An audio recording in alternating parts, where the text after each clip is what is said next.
Welcome to my YouTube channel. This video is on how to build these waterfall edge side tables. These were built out of solid hickory. I had built a pair of these and posted them on my Facebook and Pinterest account. I had lots of likes and shares on these.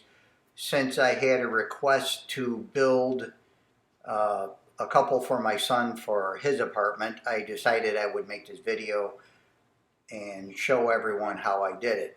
Now, I built my first pair out of the solid hickory, which when I went down to my lumber yard, I found this interesting, very interesting spalted hackberry. And to come up with the boards, because I'm going to build these tables, pretty much you're cutting the board down into 3 sections and then building your components for that. So I did not have the, I couldn't find the correct depth for the tabletop. So what I decided I would do is rip down into length 3 different boards and glue them together. I actually did a glue up, joinery and a glue up, and as you can see here, this turned out very nice as far as my working lumber. This was a very good glue up. So I glued it up to get my overall width width across the board, and then again we're cutting our table section down into 3. So let's begin.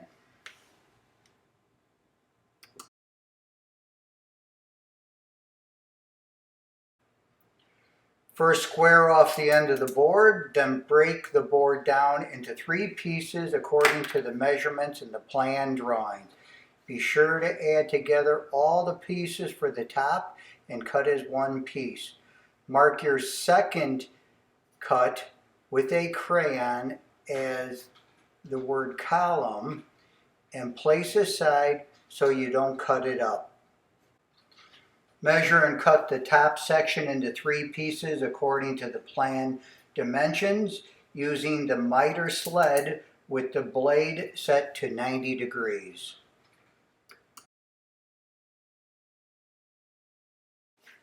In this section here, we're going to show you how to cut the miters to get that nice waterfall edge. The first thing you want to do is take the combination square and set your table saw blade to 45-degree angles.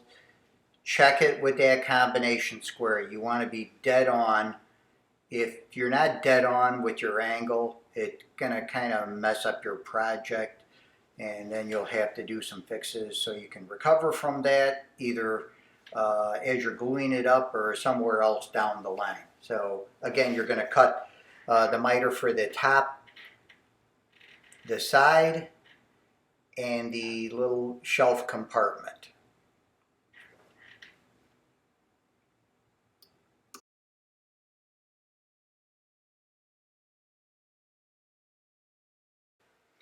Using a T-square, draw your biscuit registration marks on the underside of the top pieces as shown. Set the outside biscuits 1.5 inches from the outside edges. Center the middle biscuit as shown. Okay, in the next section, we're going to cut our biscuit slots using the biscuit joiner. The first thing you want to do is fasten your work pieces to your workbench to keep them from sliding around and causing potential injury or destroying your workpiece. Set your biscuit joiner depth for a 0 biscuit. Also set your cut height to the center of the cut.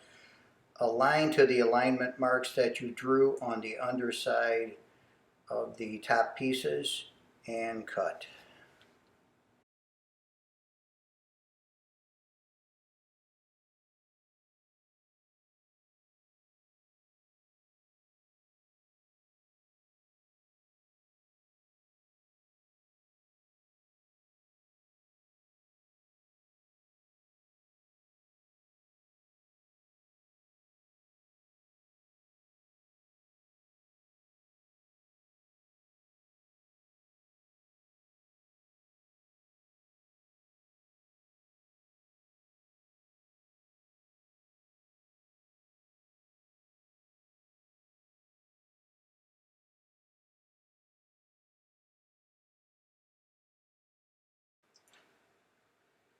Check your biscuits fit as shown. If done correctly, you should have a good fit.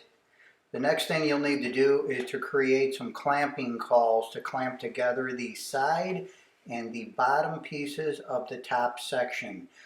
I use poplar with some corners cut off of 2x4s and attach those to the poplar using small wood screws and some tight bond glue. Let those dry for about 30 to 40 minutes. After drying, I attached the pieces to my side and bottom pieces, and I needed to clamp these down.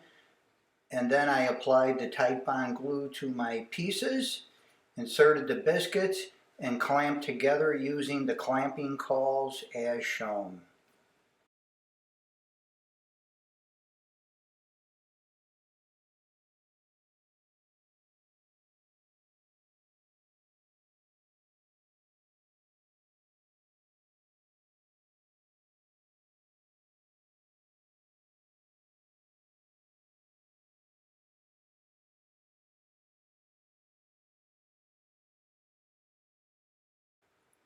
After clamping together, you should have a seam that is closed up pretty well. If not, now is the time that you can make some adjustments on your clamps and kind of wiggle your wood around until you have a good seam. And you're also going to want to clean off any of the excess glue squeeze out, which is what you want to see. You want to have some glue squeeze out because that's going to help close up any gaps for you. The blue tape, as you see here, I applied some blue tape to the back of my clamping cauls to prevent any glue squeeze out from causing my clamping cauls to stick to my work pieces.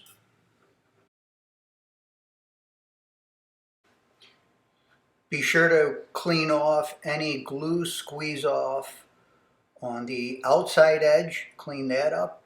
Also, you want to clean out the inside edge as well as best as you can. If you wait till it's all dry and assembled, it's going to be almost impossible for you to get this off. So now is the time to do it.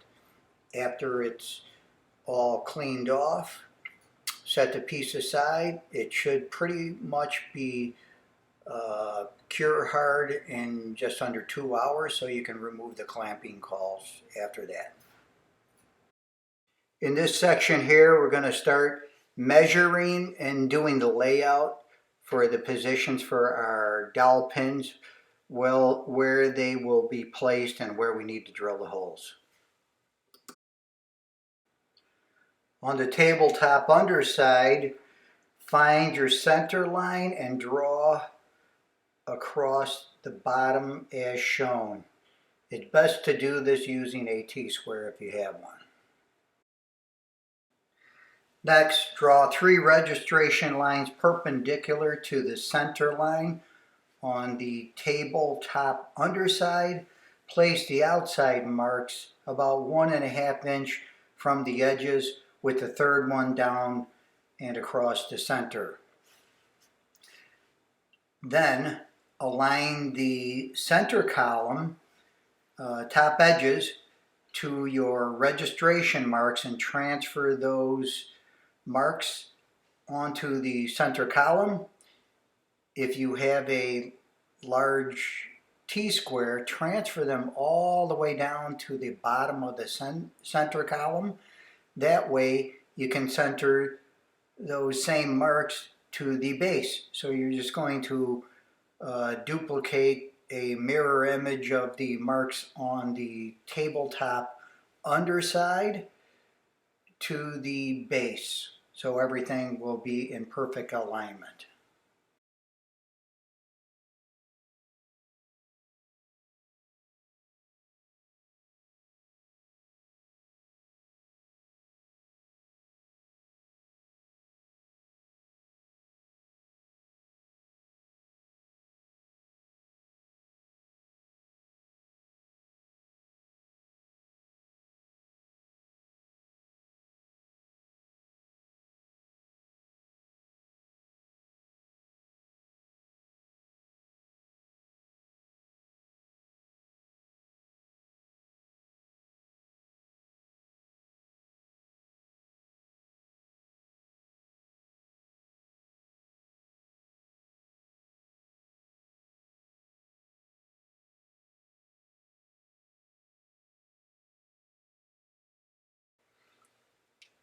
At this point, we should be ready to drill all our base dowel holes that's on all the board faces. You can also check before you start drilling whether or not all your alignment marks align up just by doing kind of a eyeball test fit. Make sure everything is properly centered and in alignment, because if it's not, your pieces will not dowel together.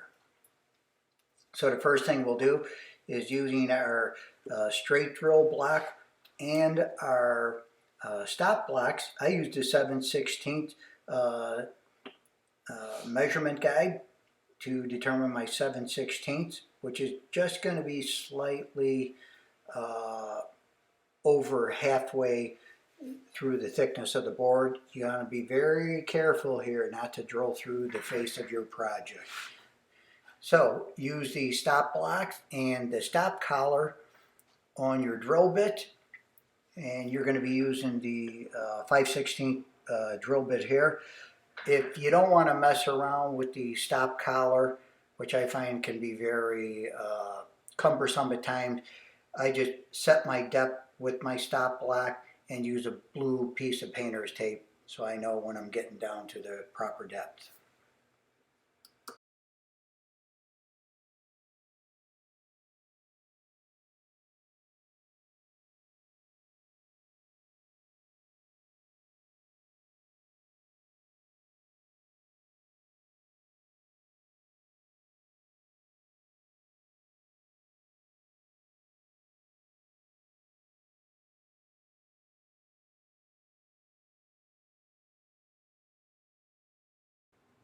On the table base, I also drilled very small pilot holes in between the dowel points. What we're going to do with those pilot holes is draw screws up through the bottom and into the center column for additional support of that base. You're only going to do this on the base. Do not do this on the top. So you're going to draw those, again, you're going to draw the pilot holes in between your dowel points, and you probably even want to countersink them on the underside. That way your screws will set out flush, so that you don't want the screws rubbing against your carpet or your flooring. You'll probably cause some scratches, so to be safe, you're probably even, like I say, better off countersinking those as well from the underside. At this point, we're ready to start drilling the mating edges that are going to go into our face edges. We're going to do that using the center point doweling jig. But first, you want to set the depth of your drill bit, either using the stop collar, or again, you can mark that with a blue piece of painter tape, which is the method that I prefer. So place your doweling jig into place on a drill edge, and then put the drill in, and then you'll be able to measure that properly using your measurement blocks as we did earlier. I also tape over the two holes that I'm not going to use on my dowel jig, and then you're not going to inadvertently start placing the drill in the wrong hole, as it'll wobble around a lot and you won't have perfect alignment. Also, note that there are alignment reference points in the little window. There's a little window on the side of the doweling jig that you're going to be able to align to your reference points on your board as shown.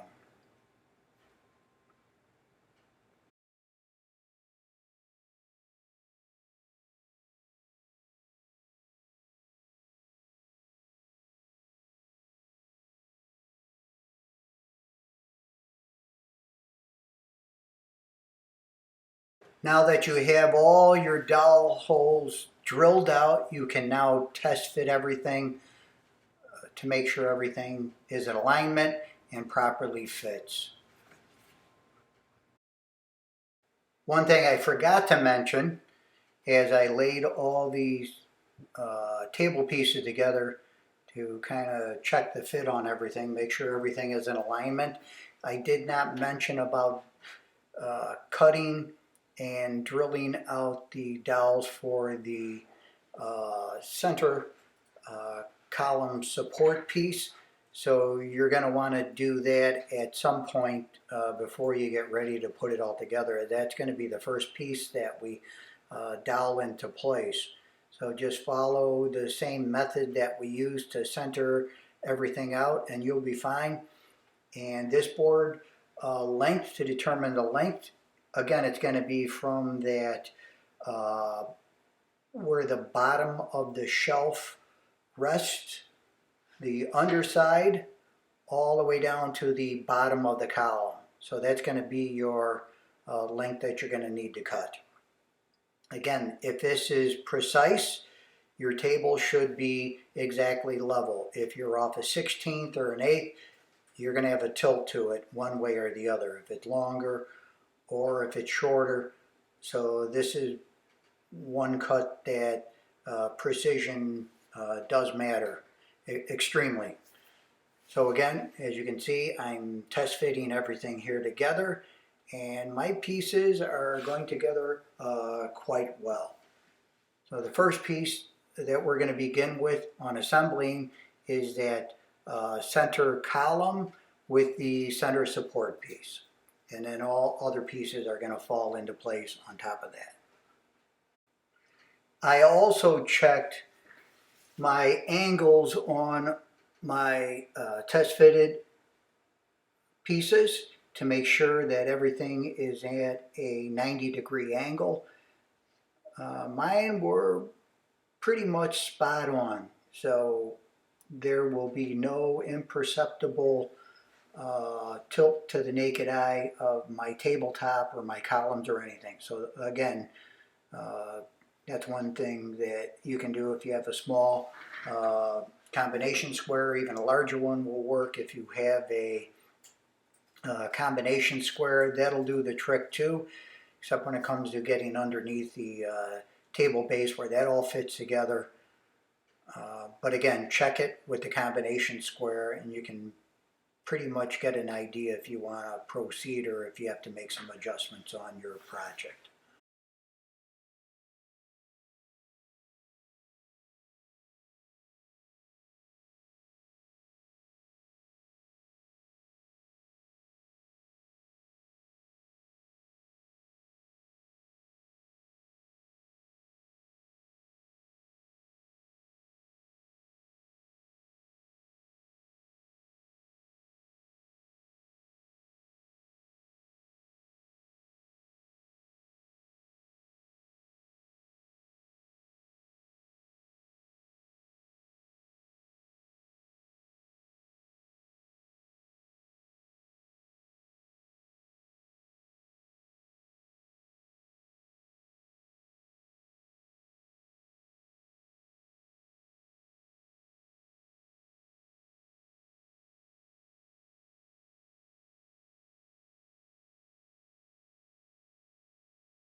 We're nearing the completion of the assembly part of this project. The only thing left to do is to let the glue set up a day and then remove the clamps. Then what I do is I inspect carefully for any glue spots that either need to be scraped off with the card scraper. As you can see, one lane on the table in the foreground, I highly recommend you get some set of those as well. Saves you a lot of time over sanding. Then I'll also go over with 120 grit sandpaper, smooth out my corners, put a little slight round on them, and then what I do is I give about 4 to 5 quotes of Bullseye seal coat, which is actually 100% pure shellac.